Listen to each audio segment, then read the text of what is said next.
So Andy Burnham is the victim of a Blairite cabal. So what did he do? Was it something terrible? Judge for yourself. I worry that things become too factional between both left and right of the party. And I've often felt in my political career that I've lived in the middle of those two groups. You know, I kind of came into politics as somebody who was kind of just, if you like, loyal Labour sort of background, and arrived in Parliament and was a little surprised at times at the kind of ferocity of the sort of toing and froing between, if you like, factions on both sides of the party. And I think the risk in this moment is that the party becomes trapped in that kind of situation and misses people in the middle who want to focus on what it is we need to do to answer the concerns that people here in Greater Manchester and beyond have. So I think the focus needs to kind of stop being internal. It needs to be relentlessly external, and it needs to be about, you know, all sides of the Labour movement starting to pull in the same direction towards, hopefully, a Labour victory in 2024. Someone cancelled Burnham. He should apologise and retract his statements. Of course, this was a response to presumably a question about Labour infighting. Now, I disagree with Burnham and many others who have made this claim. Essentially, it's the idea that the left and right are equal in their factional wars. I mean, categorically, that's a load of shit. In reality, we have a right-wing political faction, i.e. Blairites, who have always been a cultist clique, and they throw their toys out the pram when they don't get their own way. When Corbyn announced to stand as leader, well, you remember, my God, they lost their minds. But what happened when the left had control of the leadership?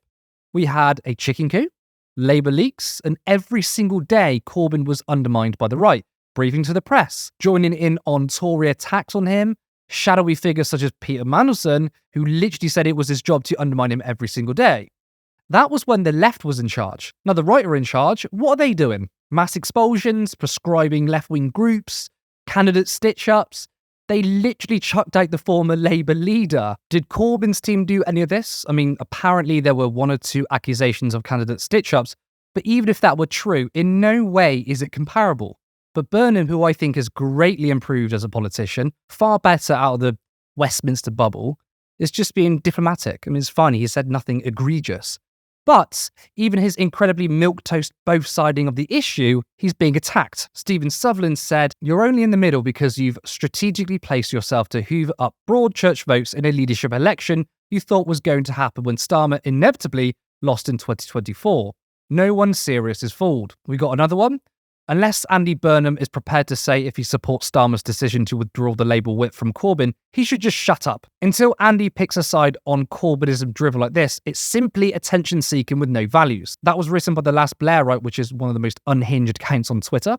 And Emma Picken, lovely person as we know, said this: "Hey Andy Burnham, having one faction treating Jews unlawfully as per the EHRC report, remember that, was not about left-right issues, and yes, your total lack of spine over the disgusting situation was noticed." Before I debunk that litany of shite she wrote, Burnham hasn't picked a side. He's talking, as I said, in a diplomatic way in order to maximise the chances of a Labour win. Like, that's fair enough. The funny thing is, had Burnham correctly pointed out that the left has constantly been shat on by the right, he'd be attacked even more by the usual suspects. Now, had he said the left are disgraceful and the Blairites are fully justified, he'd get a huge round of applause from the media commentariat, which proves that the left-right factions aren't equal. Blairites have a lot of friends in the media, they have a lot of influential people with some degree of power, unlike the left. So there's a huge power imbalance between these factions. Both sides are not the same. Now, addressing Picken's falsities, of course, she doesn't care about the facts, she just hates the left. She doesn't mention the full report, of course,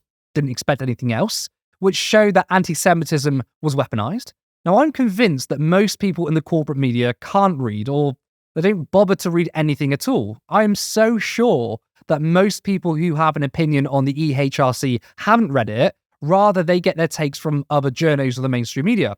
Now, when it came out, literally on the same day, I sat down and I read it all. What I found was far different to how the media portrayed it. The EHRC didn't condemn the left, rather it showed that there were two cases that broke the law, but it doesn't say that it was due to institutionalised anti-Semitism. Now, out of 500,000 members, it found two of them, which is Ken Livingstone and a councillor, some councillor I don't know, had breached equalities law.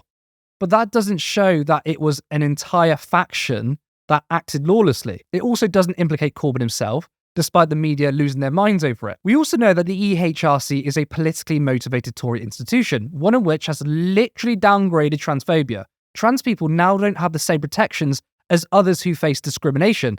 It's literally supposed to be an equalities organisation. She also doesn't mention that the party weaponised anti-Semitism and that more Jewish people have been suspended or expelled under Keir Starmer. But the craziness continues, that even someone like Burnham, who really hasn't engaged in factionalism, isn't really actually part of the left of the party, is being attacked. And he's being attacked because he won't follow the bullshit narrative that the left is this group of unhinged anti-Semites.